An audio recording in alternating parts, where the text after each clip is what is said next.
Ben şu anda karşımda inşallah bu mevcut durumu alt üst edecek bir nesil görüyorum. Bunu halledin. Ülkemin dört bir yanında sizi görev bekliyor. Az önce Diyanet İşleri Başkanım da ifade etti. İşte neler söylediğini dinlediniz. Nereden geldik? Elhamdülillah nereye? Öyleyse şimdi biz bir zamanlar ben dindar bir gençlik dedim. Bana İmam Hatipliler bile saldırdı.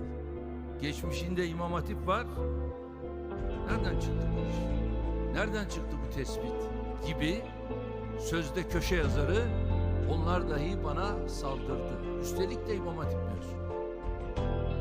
Dindar bir gençlik istiyoruz. Dindar bir gençlik yetiştireceğiz dediğim için.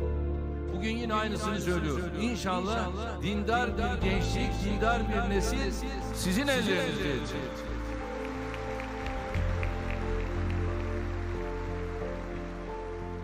Bunu başardığımız takdirde işte çarşıda, sokakta, pazarda o zaman tinercisini Allah'ın izniyle görmeyiz. İşte o zaman hırsızını Allah'ın izniyle görmeyiz. Veya minimize ederiz. Alkolikleri görmeyiz. Niye?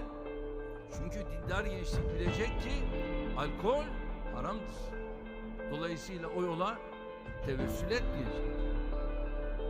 Ve bu konularda atılacak adımlarla dindar neslin olduğu bir ülkede ben inanıyorum ki tüm manevi değerler bir anda yüksek bir sıçrama yapacak ve birbirini Allah için seven bir millet ortaya çıkacaktır. Menfaat için değil, makam mevki için değil. İşte bunu siz sağlayacaksınız.